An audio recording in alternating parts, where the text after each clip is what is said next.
Hello once again. Today we're going to be discussing how to do object source lighting on this one right here, this demon. I got this from a friend, in fact, and I'm going to tell you how to do all the glowing effects on here and how to make this very interesting, warm, contrast-heavy piece go. So, without much further ado, let's get right on to it.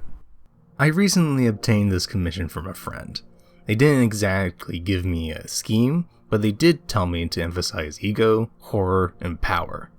This sculpt's magical effects lend themselves easily to a lighting effect, which I have recreated here in a value sketch. This is to better understand the result I am looking for now by establishing values of the confusion of colors. To grant the sense of ego and power, I go with a triadic scheme. These paint styles tend to be balanced and powerful, with good direction with the use of accents. The main tone makes up the bulk of the scheme, supported by the secondary.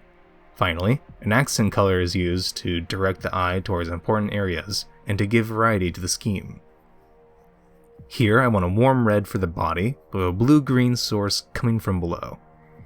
Within the sculpt's helm will be yellow light pouring out that pulls the view to the head and gives the eye an area to focus upon. My first step is to establish a few base tones along the model that can be worked off later. I begin with the body and flesh tears red as my first layer, mixing a thin mixture and providing a red filter over the sketch of the body. The extra red will enhance the sensuality of the demon due to the red effect on human psychology.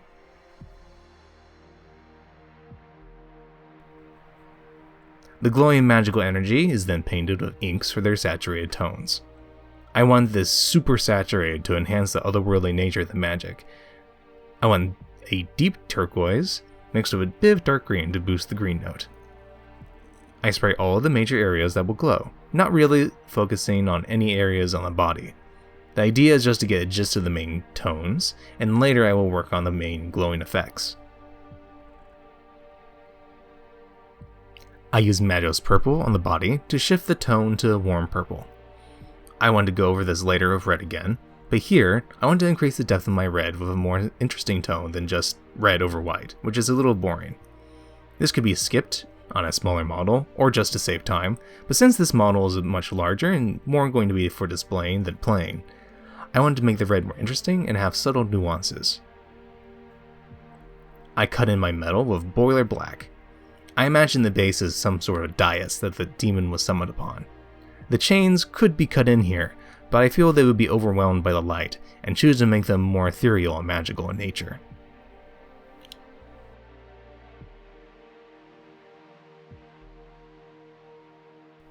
With most of my base tones set in, I cover everything with matte varnish. This unifies all the surface textures and allows you to make choices going forward, rather than being dictated here in the preliminary stages. I cut in the hair, not for any particular reason, but because I forgot. I use coal black, a very matte tone, to keep in line with my philosophy I stated previously. I mix a thin white with a lot of thinner and a bit of flow improver to create a transparent white. I spray over the base tones of this white to create the sensation of light hitting the object. First and most important rule of OSL: lit areas are of higher value than their surroundings. If an area is lit from a source, it should naturally be brighter than things around it. I think about how the light would move, using the airbrush and minding the direction of the flow. My goal now is to work in the main glowing effects, and to correct main patches of light in the color blocking stage. A less important rule to remember is that light moves in straight lines, so naturally some areas will not be receiving any light.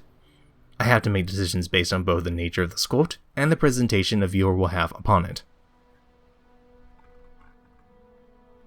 After setting a light base for my light, I use the same blue-green mixture as before and set most of my glowing effect. I focus on getting my colors down, and later I will establish a greater glowing effect with a brush. Second important rule: lit areas are no brighter than the source that lights them. This means the lightest values cast on a miniature must be of the sources of light themselves, and not the light they cast onto objects. Colors that are naturally dark, while saturated, like blue, red, or violet, tend to be the most challenging to make convincing, since these saturated tones are naturally not very bright. A neon sign, for example, is very bright and saturated, but it can't be recreated on a one-to-one fashion in painting. To get around this, replicating pictures of bright lights tends to work, where the camera abstracts the sources as white, with the surroundings informing the color of the source. To boost this effect, I start with a wet palette. I set down dark vermilion, sunset purple, Prussian blue, turquoise, and spectral glow along with white. I didn't end up using the magenta at all. I mix a glaze with some glaze medium with turquoise and Prussian blue, then apply it over my lid areas. The base area has quite a lot of texture that can be picked up with this. The main goal here is to lower the value of all my lid areas, so later I can increase the glowing effect by using white and improve the readability of my painting. I spend some time developing my glowing effect with the spectral glow just to get some sense of direction on my piece. I move to the upper body and begin my main light. I use Khador red base and spray a basic layer for my lights.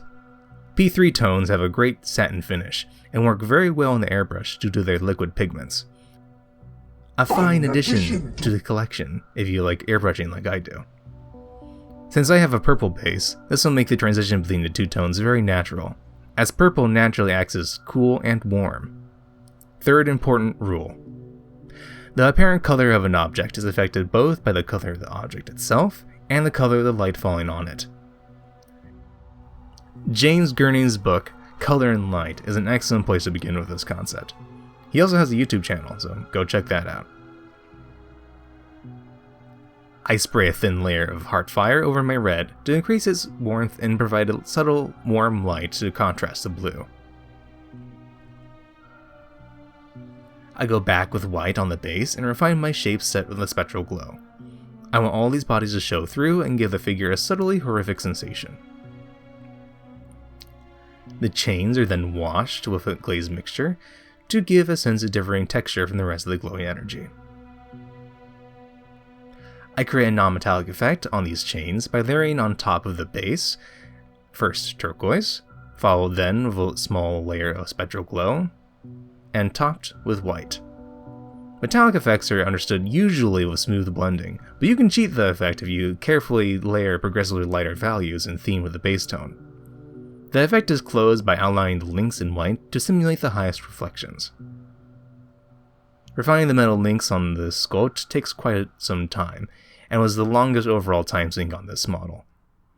There's not much of a way around this, so I took my time and rendered all of them in step.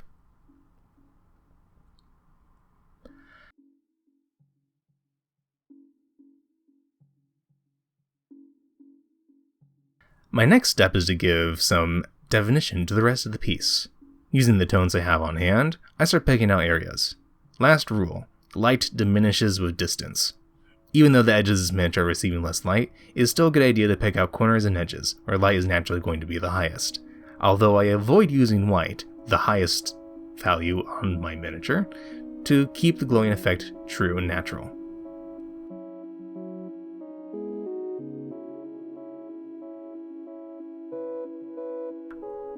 Now I set my metal tones with the most of the miniature finished. I use cold steel for my first highlight, and quicksilver for the highest lights.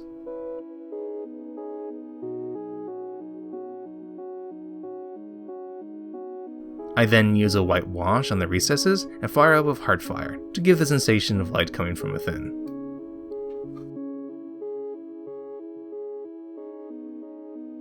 I refine with Casadora yellow before closing it all with cold steel.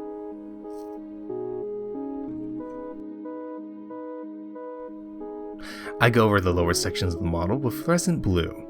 This color is naturally very weak and transparent, so I apply it undiluted.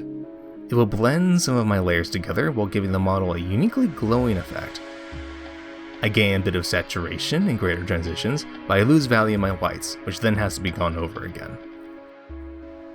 Time to improve everything with oil. Their superior blending techniques will give the model some well-deserved extra sensations and help with transitions. I'll use bright red, Prussian blue, phthalo blue, Indian yellow, and magenta. The red is improved in saturation and warmth with a mixture of bright red and Indian yellow. Blues are given some extra depth with phthalo blue and the Prussian, and transitions magenta. I also use the time to give the strength of the white on some areas an extra boost with the titanium white.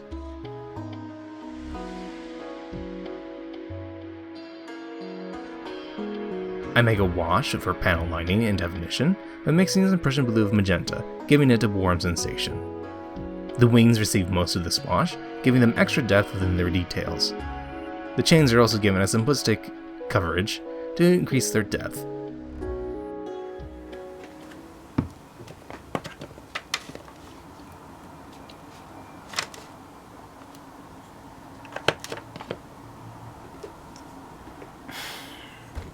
God damn it. I then go in with Q-tips to remove the excess and finish everything off with a black base rim. And here's the final result. While not a fast paint job, the process of painting everything was simplistic and modular. You can stop whenever you feel the light is right, or continue on rendering everything until you like the effect. If you enjoyed the video, please like, comment, and subscribe, and all the other crap. If you have questions, please leave them in the comments, or if you have ideas for things that you'd like to see. Now take care.